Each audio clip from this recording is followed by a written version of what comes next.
nom du Père et du Fils et du Saint-Esprit. Amen.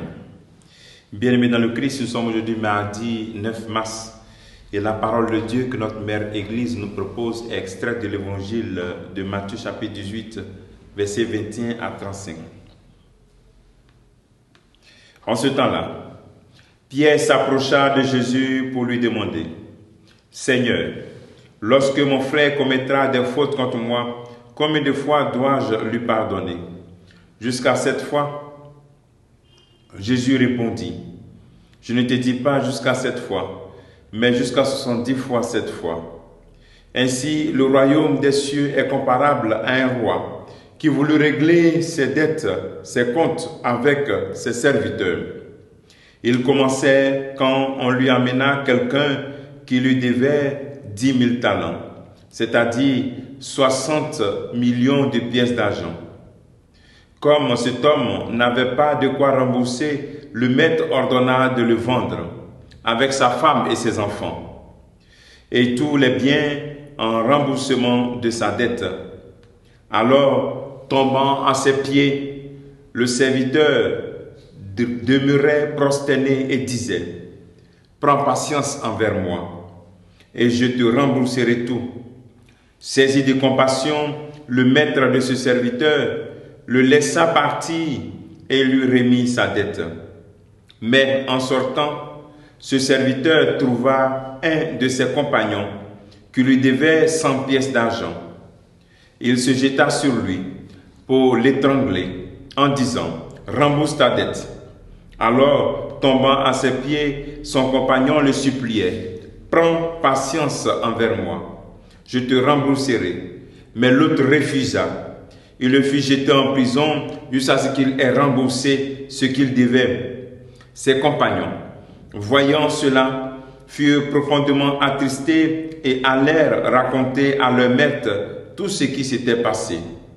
Alors celui-ci le fit appeler et dit: Serviteur mauvais, je t'avais remis toutes tes dettes parce que tu m'avais supplié.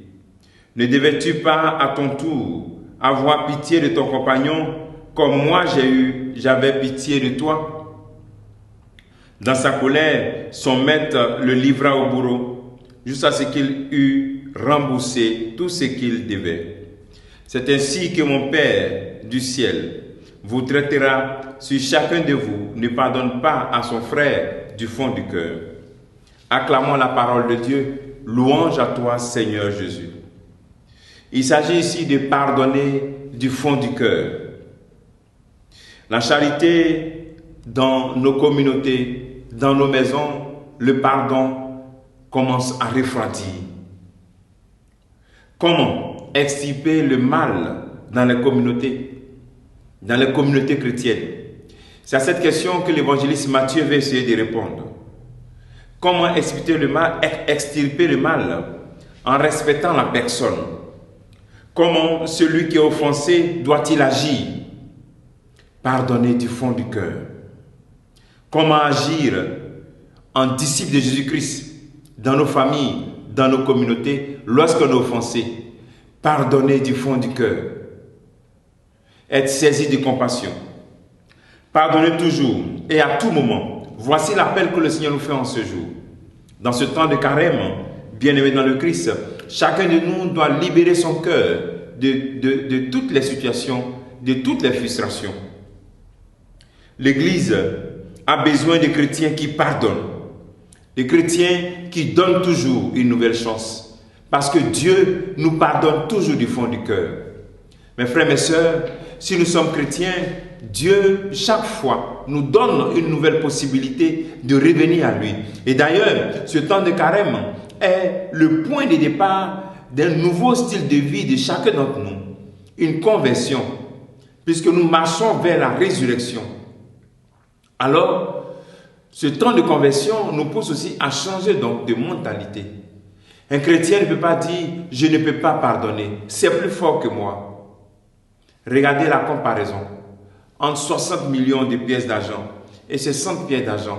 C'est vraiment c'est incomparable. Dieu nous pardonne autant de fois, mais nous avons des difficultés à remettre les fautes. Nous sommes appelés, bien-aimés dans le Christ, à pardonner du fond du cœur. Parce que cela nous libère, cela nous rend libres et cela affirme, aide à affirmer notre identité d'enfant de Dieu. Parce que Dieu pardonne. Chaque enfant cherche à ressembler à son papa.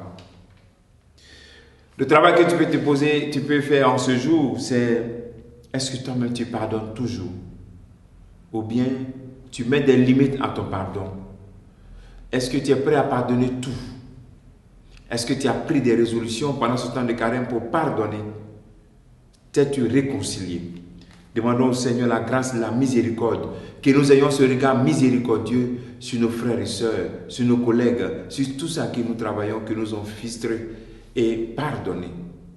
Que le Seigneur te bénisse, que nous bénisse tous en ce jour, au nom du Père et du Fils et du Saint-Esprit. Amen.